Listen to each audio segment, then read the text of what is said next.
You're watching DD India News Hour, India's voice to the world. I'm Preeti Kaur. Coming up in the next 1 hour, Donald Trump to be sworn in as the 47th President of the United States promises a blitz of emergency decisions, including action against immigration on the eve of his inauguration.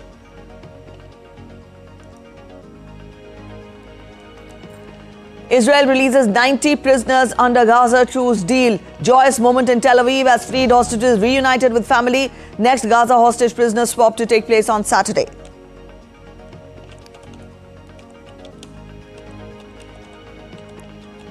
'54th annual meeting of the World Economic Forum to begin in Davos. India Cabinet Minister Ashwini Vaishnav to present nation's vision for inclusive growth and digital transformation at the event.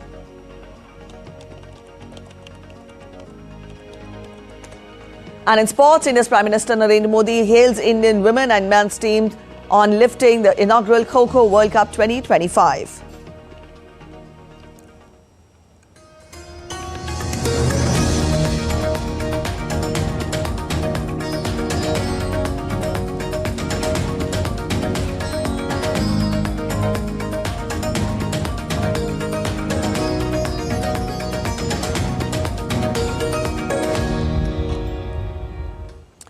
Donald Trump will be inaugurated as the 47th US President today in a star-studded event that will be attended by a galaxy of foreign dignitaries, including External Affairs Minister Dr. S. Jaishankar. The inauguration event was supposed to take place in front of the Capitol, but was shifted indoors due to the freezing weather conditions in the wake of an Arctic blast. Along with Trump, Vice President-elect J.D. Vance will also take the oath of office, following which the former will deliver the inaugural address.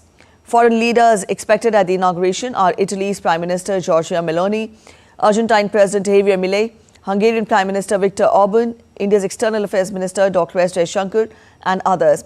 Russian President Vladimir Putin was not invited, though Trump hinted at a separate meeting later. Israeli Prime Minister Benjamin Netanyahu and Ukrainian President Volodymyr Zelensky are also among the notable absentees. Earlier on Sunday, Donald Trump and J.D. Vance laid a wreath at the tomb of the unknown soldier in Arlington National Cemetery, continuing a tradition for incoming leaders ahead of the inauguration. They were joined by their families, including Melania Trump and Usha Vance, along with national security cabinet nominees such as Marco Rubio, Pete Hegseth, Elise Stefanik, and Doc Collins.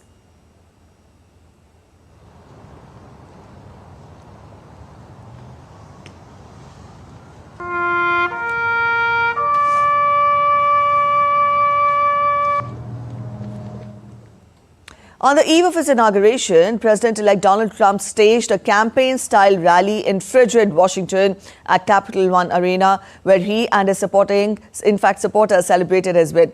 During his speech, Trump touched on various topics, including the Middle East ceasefire, TikTok, and his day one actions as the president. Here's a report ahead. As of today, TikTok is back. TikTok's comeback is the result of behind-the-scenes negotiations between Team Trump and the Chinese tech giant ByteDance, which owns the app.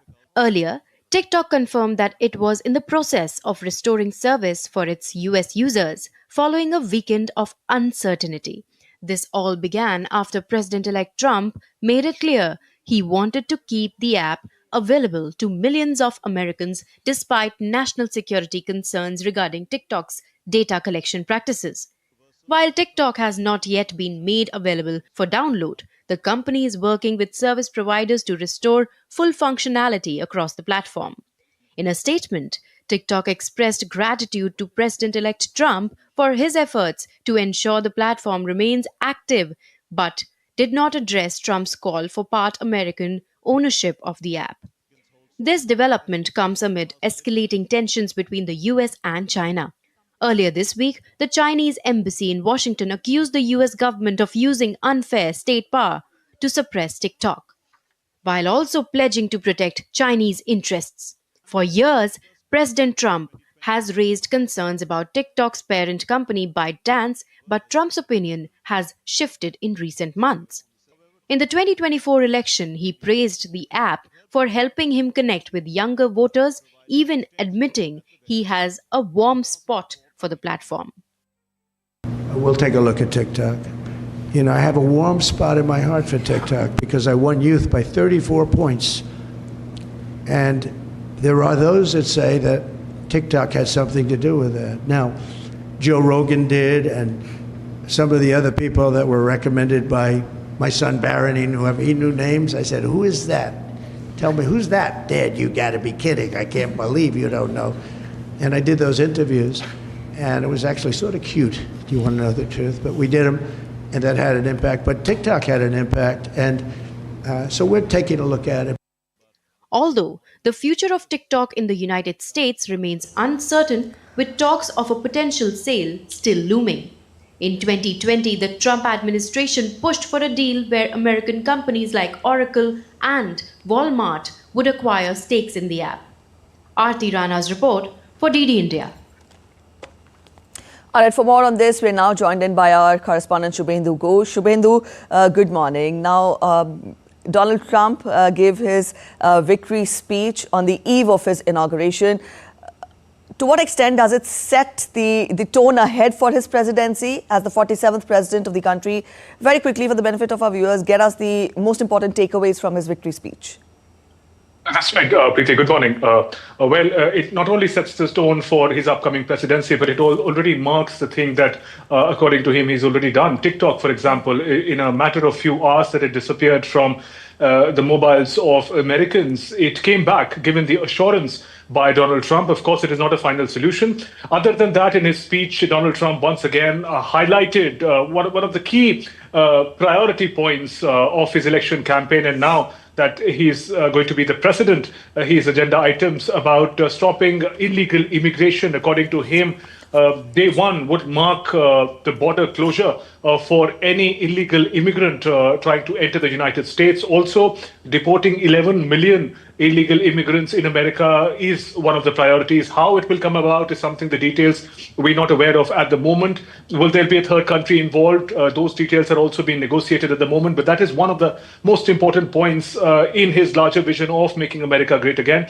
Then there is, of course, economy. He also, right at the beginning of his speech, talks about the liquid gold underneath, referring to fossil fuels. So that again marks, in a way, America's return to the era of fossil fuels. There might be cut in climate regulations that we saw in his predecessor, the President Biden's regime, and return in many ways to fracking in fossil fuels. Those were some of the highlights. Of course, day one in a few hours, tonight, India time, 10:30 p.m. It would be noon in Washington, D.C. is when he takes oath as the 47th president. Experts, sources inform that some 100 to 200 executive orders, which are in fact something that the president has the power to direct, such orders are lined up. So immediately after he takes oath, we'll have more insight into what's to come on day one. All right, so we'll have to wait and watch for him to take oath of office. But then, Shubhendu, help us understand, how is this presidency of Trump different from his earlier stint? He faces two conflicts. Added to that, domestic issues, also how the geopolitical situation in the world has changed. Put the two presidencies together, I would want you to explain to us the challenges ahead for his presidency. How is this stint going to be different? Absolutely. Let's look at your question from two perspectives. One, from the perspective of Donald Trump. This time, Donald Trump 2.0, is going to be an experienced leader. He's already been a president for one term. He lost the election after that and comes back in power. So in that sense, he has now the experience of what it means to lead the most powerful country in the world, what it means to be the leader sitting in the White House and taking decisions. He's also identified his key allies and opponents even within the close circles. So we also see the kind of team that he has put in place is very different from what we had seen in Trump 1.0, when he was, in a way, a sort of new leader walking into the power corridors of the United States. If we look at geopolitics, when Trump became president for the first time, there were no major conflicts in play. But here we see the Gaza conflict, which just a day before could work towards a ceasefire, in which Donald Trump and his negotiators had a key role to play. There is Russia-Ukraine conflict that is raging on. Remember, America has made great investments into both these conflicts, both in terms of money and military and equipment. Donald Trump would want to focus on the domestic agenda. That is the agenda with which he had won the election, talking about making America great again, making it more prosperous for ordinary Americans. So in that sense, the resources going out, he would want to direct them inside. So in that sense, those priorities would in a way shape Trump 2.0, especially what he does in the Russia-Ukraine conflict. He's already sent feelers that America wants this conflict to come to an end with a fair negotiation for both sides, Russia and Ukraine. In Gaza, we saw an impossible ceasefire coming into play. It is likely to sustain, given that day one went well. So in that sense, Donald Trump meets global conflicts in his second term immediately, and his domestic priorities, huge economic ambitions, so tariffs, global conflicts, and focusing on his key strengths are going to be the highlights of his term two. Shubhendu, now these were the challenges of Donald Trump's term two when we talk of, the global challenges. Back home domestically, what is it that awaits Donald Trump? We've got domestic issues, the economy is there, we've got domestic issues of gun violence, domestic issue of abortion. Put all this together, you covered the US elections. When you look back at what were the expectations of the people, and now when Donald Trump readies to take over the reins, how do you see it? Well, to look at all the three themes that you mentioned, economy, abortion, and gun violence, in many ways, the results of the American elections also gave us some insight into the manner in which the American people have been thinking by and large. We know Donald Trump's position on the issue of abortion. It is not a liberal position. As far as the position of gun violence is concerned, in many ways, and perhaps unfortunately, did not even feature as an important issue in the US elections. Economy is going to be hugely important. The cost of living crisis, something that experts say led to the defeat of the Biden administration. They could not gauge the degree to which ordinary American, middle-class American were facing the brunt of economic challenges, is something that is going to be a priority for Donald Trump.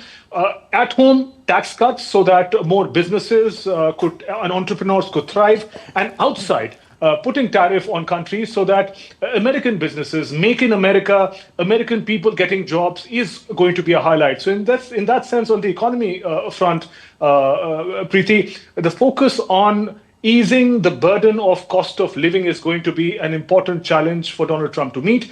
The manner in which he achieves that is also going to be important for us to look out. Yes, all right. So how does Donald Trump 2.0 look like for India? Get us more as to how do we see the relationship move on between the US and India from here on, as we see Donald Trump take change of the guard there? Well, that's an interesting question, Preeti. Frankly, whether one is a supporter or opponent of Donald Trump as a leader, one would have to understand that he's one leader who's difficult to predict. But coming to India-US relations, we know that it has gone from strength to strength. India enjoys good support from both sides. It's from as far as Republican Democrats are concerned, there's a bipartisan support that India enjoys. So irrespective of which leader takes office, relations with India is an important priority for United States. We know that the strategic partnership, especially in a critical area like Indo-Pacific, has gone from strength to strength, and both the leadership of the Republicans and the Democrats have contributed in taking that relationship forward. There is, of course, economic partnership as well, which is significant, but there are some flags, some issues that needed to be sorted out, especially of immigration and H-1B visa. There are many talented Indians, professionals who go to America to give their services, especially, for example, in the area of IT. Now, Donald Trump's larger vision, in an ideal Trump vision, the Americans would be leading all the jobs in America. They would be given the first preference as far as jobs are concerned. But in a globalized world, that is a different difficult a narrative to put forth. There are many Indians who are today contributing to, in fact, what Donald Trump wants to make America great again, to its economy. So in that sense, what will be the true outcome? What is the direction in which the negotiations will lead to? These are some areas which need to be ironed out. But in a macro way, in the larger context, India-US partnership is a critical one. Both nations understand that the particular issues of immigration needed to be sorted out, but an important milestone and road ahead for India and America under Donald Trump 2.0 as well. All right, Shubhendu, we leave it here. Thank you so much for joining in with those details. And Donald Trump will take oath of the presidency of the USA for the second time after a gap of 4 years. The intervening 4 years have been nothing but a roller coaster ride for the US president-elect. Let's have a look at his personal and political career so far. Born on June 14, 1946, Donald Trump is the son of real estate developer Fred Trump. He attended military school at the age of 13 and later graduated from Wharton with an economics degree. Using a $1 million loan from his father, he built Trump Tower in 1983, though he faced financial losses and business failures despite cultivating the image of a successful deal maker. Trump gained broader fame by hosting TV shows The Apprentice and Celebrity Apprentice, popularizing his catchphrase, "You're fired." In 2005, he married Melania Knauss and is the father of 5 children from 3 marriages. Trump became the first former US president to be convicted of a crime and framed his indictments in 4 criminal cases as political attacks. He is the oldest US presidential nominee and would be the second oldest president. In 2023, he survived 2 assassination attempts, one in Pennsylvania and another in Florida. Trump has stated he would not run again if he loses in 2024. On foreign policy, Trump has vowed to reshape US-NATO relations, proposed peace talks to resolve the Russia-Ukraine conflict, and called for Hamas to be crushed while advocating tougher policies on Iran.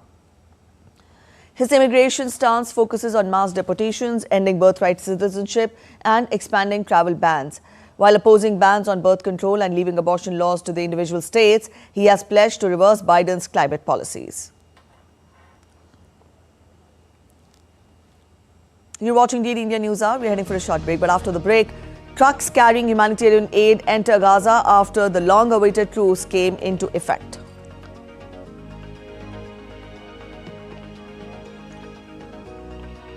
Firefighters make progress on LA wildfires, but dangerous weather threatens new outbreaks as Trump plans California visit after inauguration. Orthodox Christians in Russia and Ukraine take traditional Epiphany dip in icy waters.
Emotions are running high on both the sides of the divide as a hostage-prisoner swap brought joy to kith and kin of the captives released from Gaza and prisoners released from Israel. This comes as the truce deal between Israel and Gaza finally comes into force. We get to more in this report.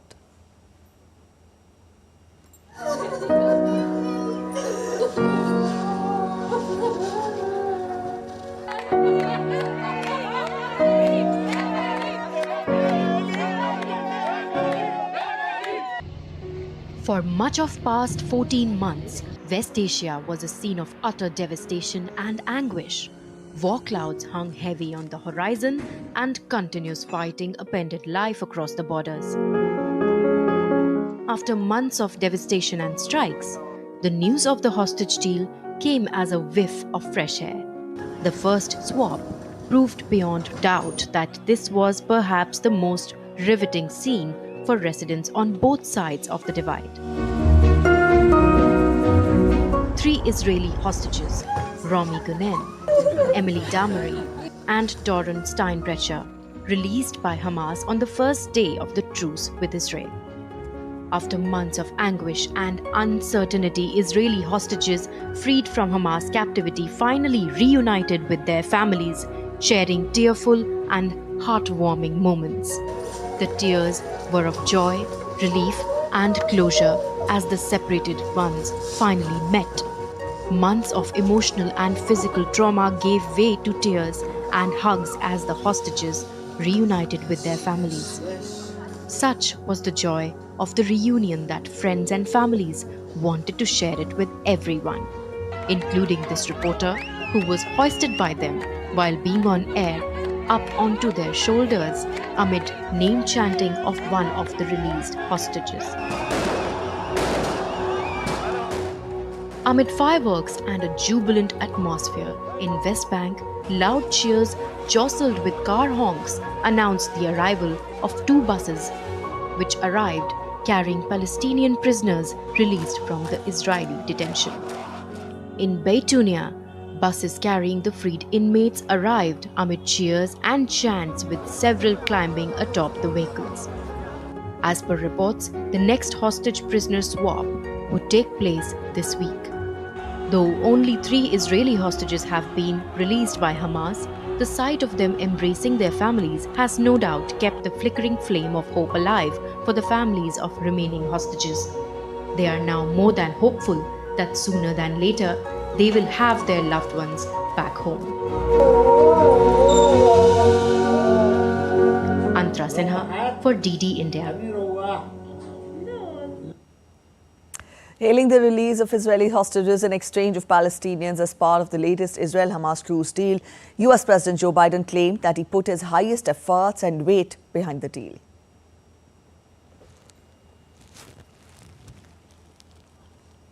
Today's ceasefire in Gaza and the release of hostages is a result of a principled and effective policy that we've presided over for months. And we got here without a wider war in the Middle East than many predicted. And now it falls on the next administration to help implement this deal. I was pleased to have our team speak as one voice in the final days. It was both necessary and effective and unprecedented. All right, our correspondent Amit Mukherjee is joining us to get us more. Amit, good morning. Now, we showed a beautiful report showcasing how emotions were high on both the sides of the border as the hostage and the prisoner swap deal took place. The next batch of the prisoners and the hostages will be freed on Saturday. But then get us more as to what next? How do we expect the days ahead to pan out? Do we really foresee better days for both the sides up next in the near future? Well, Preeti, as of now, the first phase of this entire ceasefire deal is now being implemented, which means that it's going to last for the next 6 weeks. Where we will be seeing the release of 33 prisoners. Of course, 3 has already been released now. So the remaining 30, for which the deal has been signed, and that those 33 names have been enlisted in that list.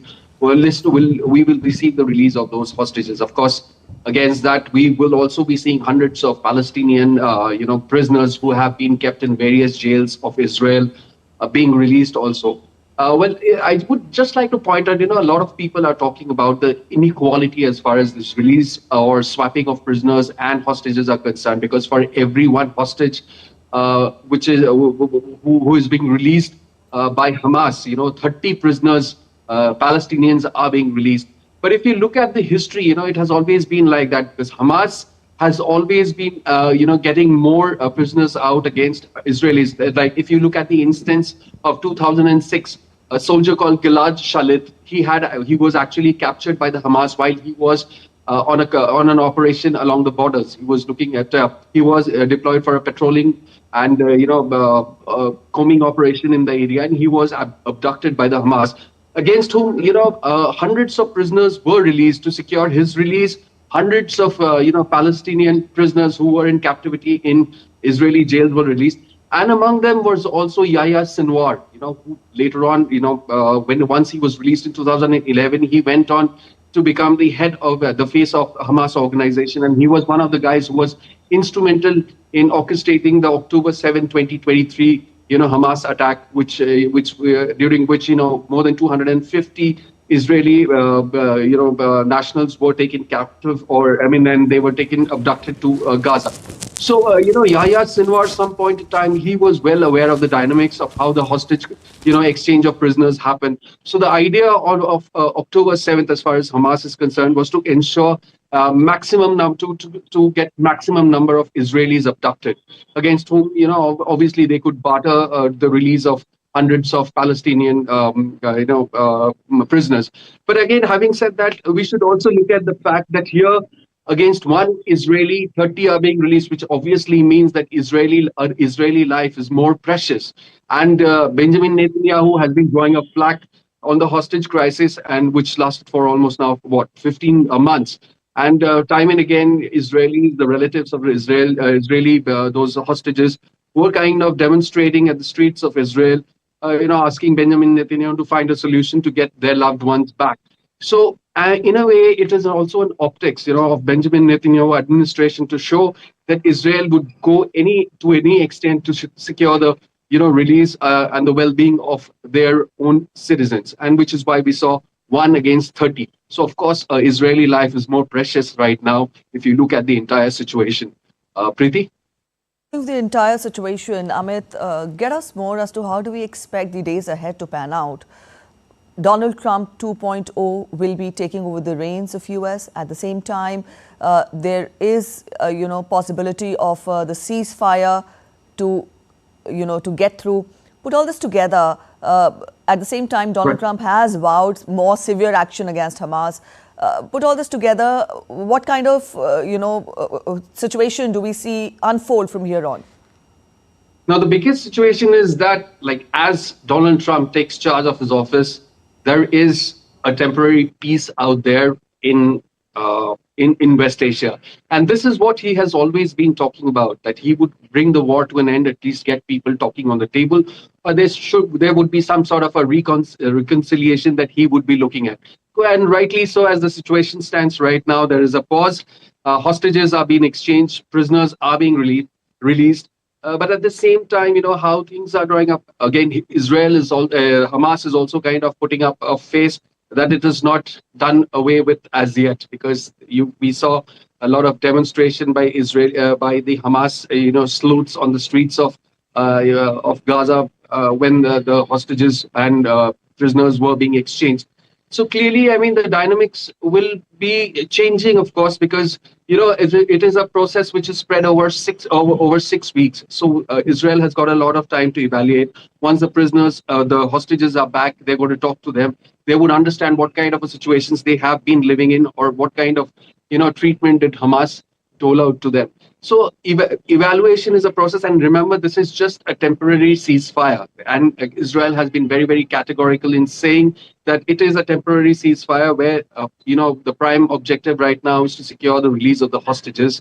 Of course, 91 hostages are still there as far as Israel is concerned, out of which 33 will be removed released over the next 6 weeks. With the 3 now being released, of course, the figure stands at 30.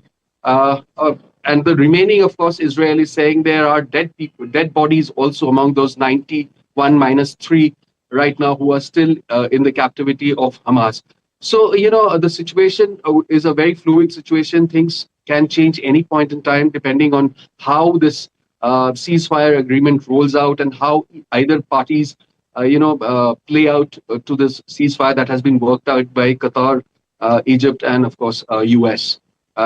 And it's just the beginning where Trump is taking over. He has also warned Hamas of dire consequences, and other, the proxies of Iran who has also been engaged in this particular war, in this conflict. Of course, if we look at it now, from where it had started, it just started from Israel and Palestine, but now this conflict has spilled over to the other regions as well. If you look at the history, how things have been working out over the last 15 months. Preeti? In with those details. The World Health Organization has expressed its readiness to pour aid into Gaza during the Israel-Hamas truce, saying that it would need a systematic access across the territory to do so. WHO Chief Tedros Adhanom Ghebreyesus welcomed the ceasefire, adding that addressing the massive health needs and restoring the health system in Gaza will be a complex and challenging task, given the scale of destruction, operational complexity and constraints involved. While the United Nations health body was ready to scale up the response to address the territory's critical needs, it said in a statement that it is critical that the security obstacles hindering operations are removed. Meanwhile, humanitarian aid trucks entered Gaza on Sunday following a long-awaited ceasefire agreement. The trucks crossed into Gaza through the Karim Shalom crossing after a delay due to a dispute over the release of hostages.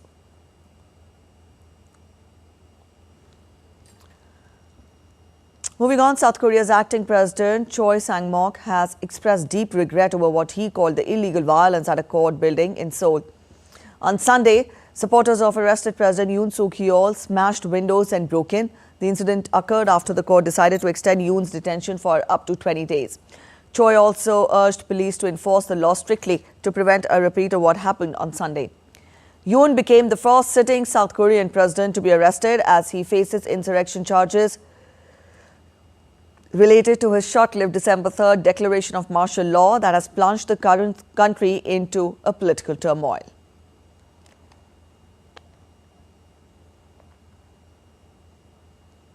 Moving on, firefighters in Los Angeles made headway in controlling wildfires that ravaged Pacific Palisades and the Altadena. However, forecasters predict a return of fire-prone weather on Monday. U.S. President-elect Donald Trump plans to visit California after his inauguration to assess the damage, despite previously criticizing Governor Gavin Newsom's response to the fires. Meanwhile, Newsom also announced that 5 major banks will offer mortgage relief to affected homeowners. The Palisades fire is 52% contained, with 23,713 acres burnt, nearly 5,000 structures destroyed and 707 damaged, and 10 fire fatalities reported. The Eaton fire is 81% contained, with 14,117 acres burned, over 9,000 structures destroyed and 1,062 damaged, resulting in 17 deaths due to the fires. Approximately 172,000 people remain under evacuation orders or warnings due to the fires, with worsening Santa Ana winds prompting a red flag warning for Southern California counties from Monday to Tuesday.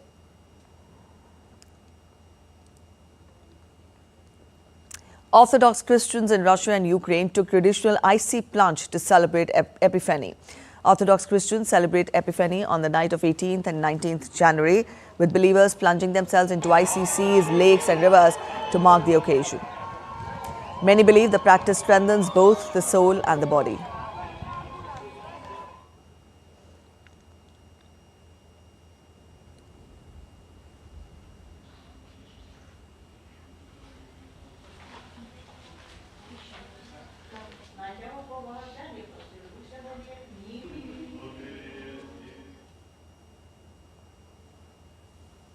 You're watching DD India News Hour. We're heading for a short break. Stay with us.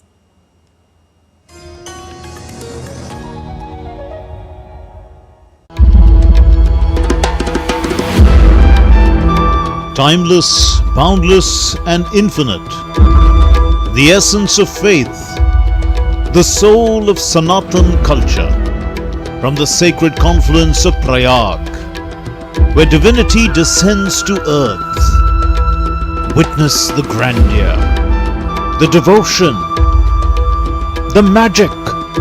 World's largest cultural and spiritual gathering, with over 450 million devotees expected to attend. Maha Kumbh, India's greatest festival of faith.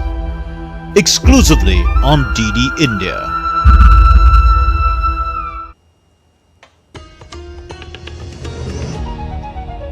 Welcome back after the break. You're watching DD India News Hour. India's External Affairs Minister Dr. S. Jaishankar, who is in Washington, D.C. for the inauguration ceremony of U.S. President-elect Donald Trump, held meetings with his counterparts from Australia and Japan. In a social media post, Dr. S. Jaishankar expressed happiness over his meeting with Japanese Foreign Minister Takeshi Iwaya. The two leaders reviewed progress in bilateral cooperation and also discussed developments related to the Quad. In another post, Dr. S. Jaishankar said that he enjoyed his discussion on the state of the world affairs with Australian counterpart Penny Wong. Quad grouping comprises of India, Australia, Japan and the United States. Back home in Jammu and Kashmir, security forces along with Jammu and Kashmir police launched in Sopore after suspicious activity was observed on Sunday. According to Army, the joint cordon and search operation was launched by the Indian Army and Jammu and Kashmir Police, Baramulla district's Gujarpati. The operation was launched after getting specific intelligence input regarding presence of terrorists in the area. The terrorists opened indiscriminate fire when challenged, which was effectively retaliated by the troops.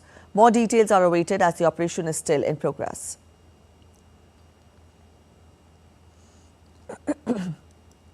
A Kolkata court will pronounce the quantum of punishment for Sanjay Roy, convicted of raping and murdering an on-duty doctor at the state-run R.G. Kar Medical College and Hospital in the East Indian city of Kolkata.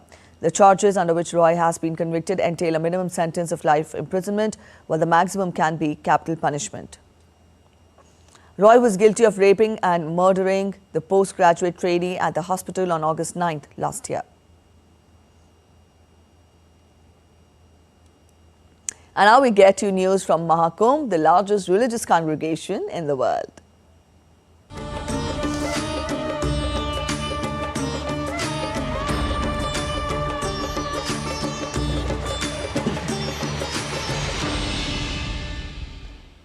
The Maha Kumbh festival is abuzz with foreign devotees who are visiting Uttar Pradesh's Prayagraj from across the globe to perform Snan, Dhyan and Dan, which means the holy bath, meditation and charity. DD India's Deepika got in an exclusive conversation with the foreign delegates of Russia, France and Colombia who tell us the importance of Maha Kumbh and also what attracts them to the holy city of Prayagraj. Let's listen in. Kumbh 2025 is abuzz with many foreign delegates, or rather foreign devotees as well. Right now we have with us a few of the devotees who are here from Russia, France and Colombia. When we talk about Maha Kumbh, what brought you here? Well, of course, the association with the sadhus, and stay here with my family, take Snan in the Ganges, and join. We live in Vrindavan, and every day we take Snan in the Jamuna. When we talk about Maha Kumbh, what is the best thing that you liked? Kirtan, of course. We come and make Harinam 2 times in the morning time and evening time. And of course Prasadam. Without Prasadam not possible stay. And here all day distribute Prasadam is gone. Thank you, Srila Prabhupada. That is so beautiful. You're from France, and what is the name given by your guru to you? My Gurudev gave me the name of Vrajalakshmi Devidasi. Vanessa to Vrajalakshmi, how the journey has been for you? The journey has been more and more purified and more conscient of the soul and the super soul and the action of Krishna and the action also of our ignorance on the world. What is the main purpose of visiting Kumbh? Indian person born here, you are very special because you have a flame in your heart who is full of love and affection for each other, and you are already conditioned a little bit about Krishna, and we can feel the quality of Krishna in the Indian people. Thank you so much, and both the ladies are looking very beautiful in Indian attire. Hare Krishna. So there you heard the foreign delegates who are really feeling special on their visit to India, and they also, gave us the importance and their understanding of Maha Kumbh 2025 and the holy dip here. With camera person Shiv Suman, this is Deepika reporting from the Kumbh district of Prayagraj. All right, DD India's Deepika Mehta joins us from Prayagraj. Deepika, the religious extravaganza is currently on in Prayagraj. Tell us, what are you witnessing there? How has been the footfall? Get us more on the arrangements that have been made. What did you talk about to the devotees?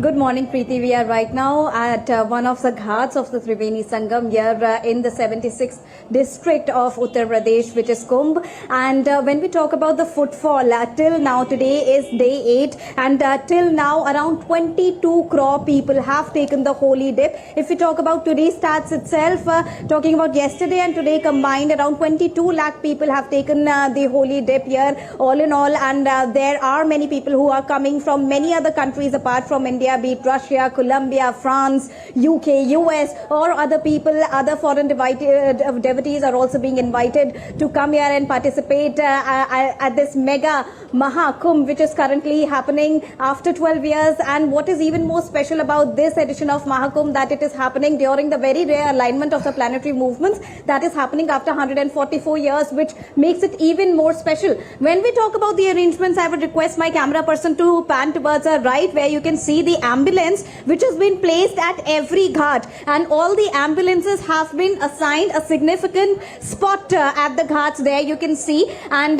when we will pan towards the left, we will also see that how many people have lined up here, and you can see the continuous number of people and the devotees who are coming in regularly at different ghats to participate and take the holy dip. Arrangements have been made here accordingly. There are changing rooms which are available in more than 10 numbers at each and every ghat, so that people can easily reach to the changing rooms, change, and then take the holy snan, the holy dip, and come back and change again and go back to their respective places. Apart from that, stringent security measures have also been put in place, so that security is ensured through and through in this entire Kumbh Mela Kshetra, or the Mela area, the festival area, which has been designated by the government for this particular Maha Kumbh edition. And also, when we talk about how festivities are taking place around all the ghats, there are many small shops which have been put in place for people to enjoy various savories, eateries, and different,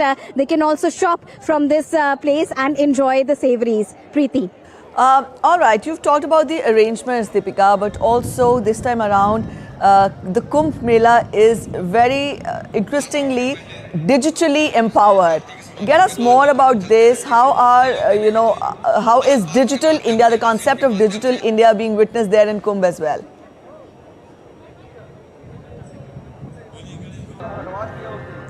Every event of India, be it a spiritual event or be it a political event, is driven by technology when we talk about it. When we talk about Maha Kumbh also, Maha Kumbh is being digitally driven now. When we talk about the security, when we talk about the AI chatbot which has been installed here in the Maha Kumbh area, or when we talk about the tracking of all the devotees here as well. So from the security point of view, to the tracking of all the events, to the tracking of all the officials, everything is AI regulated and digitally ensured that everything is put in place. And not only this, at the media center of the Prayagraj, there's a huge media center which has been set up temporarily, so that all the media persons, national and international, can track all the events, and that is being made possible through the help of digital accessibility, which is a different sort of stall which has been put in place there in the media center as well. Apart from that, there are many other stalls which have been placed by the Ministry of Ayush, Ministry of Information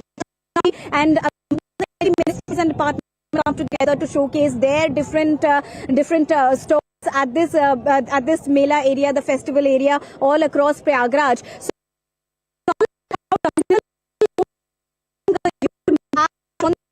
is showcased at this edition of Maha.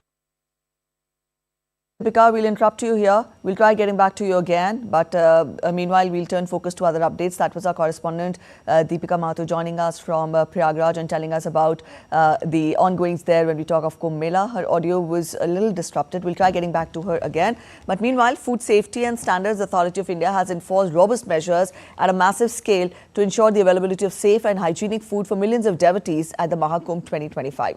By deploying food safety officers, mobile food testing labs, and through awareness campaigns, FSSAI is at the forefront of ensuring food safety during Maha Kumbh Mela. Hotels, dhabas, and small food stalls within the fair premises are also undergoing regular inspections to verify food quality.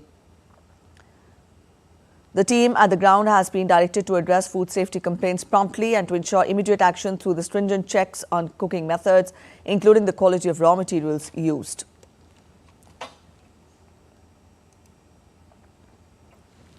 The Maha Kumbh festival is setting a new example with each of its editions. And in 2025, the Maha Kumbh coincides with the rare planetary alignment, which happens once in every 144 years, that brings crores of people to unite at the Kumbh district. To make the execution a grand success, the UP government has executed some mega projects like setting up a modern tent city and installing 30 pontoon bridges. Deepika Mathur gets us more.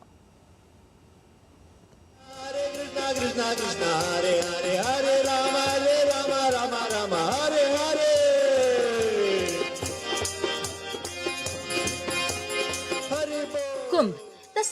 76th district of Uttar Pradesh is currently hosting the largest and the oldest congregation of devotees who are visiting in large numbers to participate in the Maha Kumbh festival. The festival is even more special this time as it coincides with the rare alignment of planets that happens once in 144 years. The UP government is leaving no stone unturned to make it a world-class event. Interestingly, 30 pontoon bridges, which are often called military bridges, have been set up across the district to facilitate smooth passage. The 30 pontoon bridges, constructed over a period of 15 months for the Maha Kumbh, can support up to 5 tons of weight. Devotees from across the country hail the initiative and infrastructure. ये पीपा पुल बनने से बहुत फायदा है, अपना समय बचता है और इधर के आदमी उधर भी जा सकते हैं, उधर के आदमी इधर भी आ सकते हैं। इतना बढ़िया सुविधा दिया है सरकार, बढ़िया है, सब सुविधा सही है। ये जो पोंटून ब्रिज बना है इसके बनने से हमें बहुत सुविधाएं मिली हैं। इससे हम बुजुर्गों को भी बहुत फायदा हो रहा है, आने जाने के लिए उनका समय बचता है, वे एक स्थान से दूसरे स्थान पे बहुत आसानी तरीके से जा रहे हैं। इससे महिलाओं को भी बहुत सारी सहायता मिली है, जो कि उन्हें बहुत अधिक समय लगता था जाने में, अब वे आसानी से जा सकते हैं। The UP government has also set up a tent city that offers accommodations in 4 categories: villa, maharaja, Swiss cottage and dormitory. With an estimated 45 crore pilgrims expected to visit, these tents will be operational till March 5th. And with this, the UP government has also uplifted the face of Kumbh as the official district, setting a new benchmark for world's largest congregation of faith.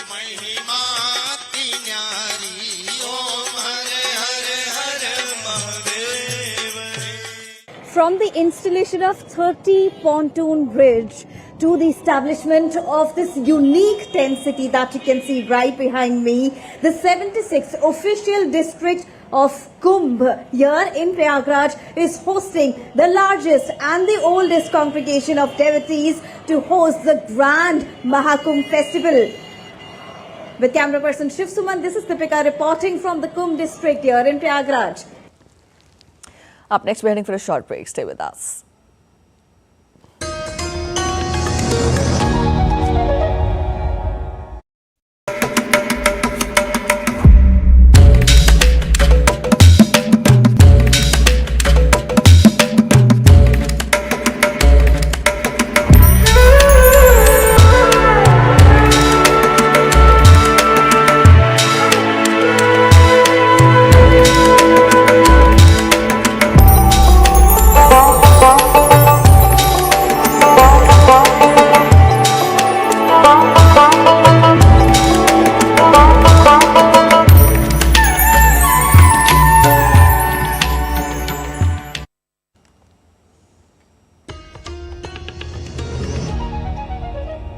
Welcome back after the break. You're watching DD India News Hour. Now we'll get you updates from the world of business. The 54th annual meeting of the World Economic Forum will begin on Monday in Davos, Switzerland. Topics on the Davos agenda span mounting global geopolitical and economic uncertainty, trade tensions, climate goals and artificial intelligence. During the 5-day-long meeting, around 3,000 leaders from over 130 countries will discuss innovative strategies to revitalize growth, harness transformative technologies, empower individuals and communities, protect the planet and drive collaboration. Attendees will include European Commission President Ursula von der Leyen and Ukraine's President Volodymyr Zelensky. Donald Trump, who will be sworn in on Monday, will address the meeting virtually on January 23rd.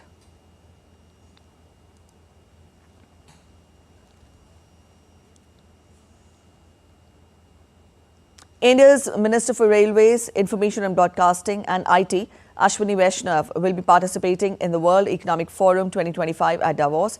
Vaishnav will present the nation's vision for inclusive growth and digital transformation at the event. In a major development for social media users, TikTok has begun restoring its services in the United States.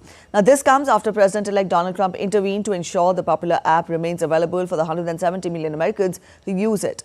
The move follows a series of legal and political challenges, including national security concerns surrounding the app's Chinese ownership. Aarti Rana has filed this report. As of today, TikTok is back. TikTok's comeback is the result of behind the scenes negotiations between Team Trump and the Chinese tech giant ByteDance, which owns the app. Earlier, TikTok confirmed that it was in the process of restoring service for its US users following a weekend of uncertainty. This all began after President elect Trump made it clear he wanted to keep the app available to millions of Americans despite national security concerns regarding TikTok's data collection practices. While TikTok has not yet been made available for download, the company is working with service providers to restore full functionality across the platform. In a statement, TikTok expressed gratitude to President elect Trump for his efforts to ensure the platform remains active, but did not address Trump's call for part American ownership of the app. This development comes amid escalating tensions between the US and China. Earlier this week, the Chinese embassy in Washington accused the US government of using unfair state power to suppress TikTok, while also pledging to protect Chinese interests. For years, President Trump has raised concerns about TikTok's parent company ByteDance, but Trump's opinion has shifted in recent months. In the 2024 election, he praised the app for helping him connect with younger voters, even admitting he has a warm spot for the platform. We'll take a look at TikTok. You know, I have a warm spot in my heart for TikTok because I won youth by 34 points. And there are those that say that TikTok had something to do with that. Now, Joe Rogan did, and some of the other people that were recommended by my son Barron, he knew names. I said, who is that? Tell me, who's that? Dad, you gotta be kidding. I can't believe you don't know. And I did those interviews, and it was actually sort of cute. Do you want to know the truth? But we did them, and that had an impact. But TikTok had an impact, and so we're taking a look at it. Although the future of TikTok in the United States remains uncertain, with talks of a potential sale still looming. In 2020, the Trump administration pushed for a deal where American companies like Oracle and Walmart would acquire stakes in the app. Aarti Rana's report for DD India. And after business updates, we now turn focus to sports. The Indian men's and women's Kho Kho teams scripted history on Sunday after defeating Nepal in the final to be crowned as the inaugural World Cup 2025 champions. Team Blue's victory in the tournament will be a pathway for one of India's oldest traditional sports to make a mark globally.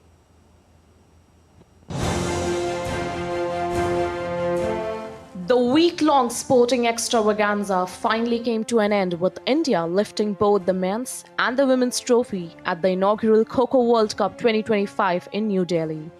Hosts India were on an all-conquering run throughout the tournament, displaying a masterclass of speed, strategy and skill. While the Indian men's Kho Kho team beat Nepal 54-36 in the title clash, the women's team outplayed the Nepalese Eves by a massive 78-40 scoreline. The inaugural edition featured 20 men's and 19 women's teams from all over the world, and the successful hosting of the event will help in encouraging the youth to take the sport across the globe. Indian Prime Minister Narendra Modi also took to social media platform X to extend his wishes for both the teams.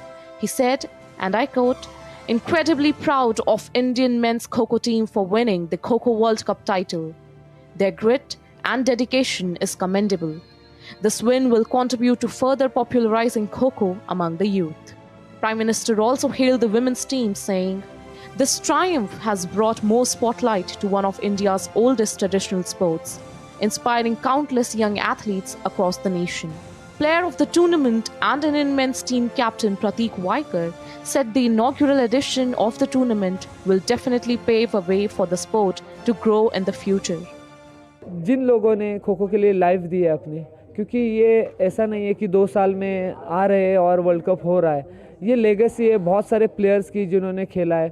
तो मुझे लगता है कि उन लोगों को ये श्रेय देना चाहता हूँ कि बस मैं एक टॉर्च बेरर हूँ अभी खो खो के लिए, बट उनका श्रेय क्योंकि उन्होंने खो खो खेलना स्टार्ट किया था और वो खेलते रहे, इसीलिए खो खो आज इस मुकाम पे है।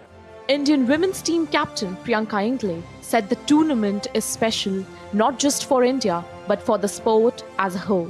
ओपनिंग सेरेमनी से लेकर आज जो हमने फाइनल जीता तब तक हमारी मतलब हमारी फेस से स्माइल ही नहीं जा रही, क्योंकि ओपनिंग सेरेमनी भी इतना बड़ा रहा है कि मतलब मैंने कभी किसी टूर्नामेंट्स में भी इतना बड़ा ओपनिंग सेरेमनी नहीं देखा।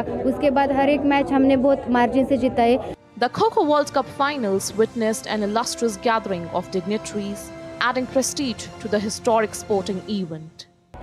The week-long fun has come to an end, but the inaugural edition has definitely uplifted the game and has boosted the morale of not just the present men's and women's team, but also everyone all across the nation. As this is just going to be the beginning of a spectacular Kho Kho Fest that the world is going to witness. With camera person Naveen Kumar, this is Priya Yadav for DD India.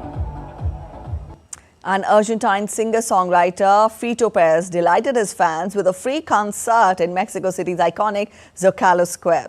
Páez took fans on a journey through his 40-year music career that has spanned generations. The free concert was just one highlight of Páez's current Páez 40-30 tour, commemorating the 40th anniversary of his debut album, Del 63, and the 30th anniversary of his 8th album, Circo Beat.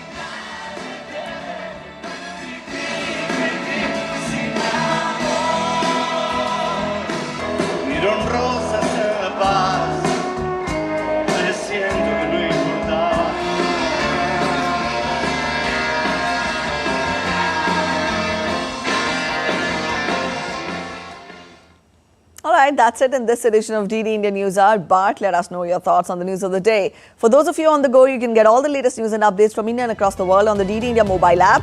This app is available on both Android and iOS platforms. You can scan the respective QR codes on your screens. We'll be back with more news as it breaks here on DD India. I'm Preeti Kaur signing off, and from all of us at In Delhi, thanks for watching DD India News Hour.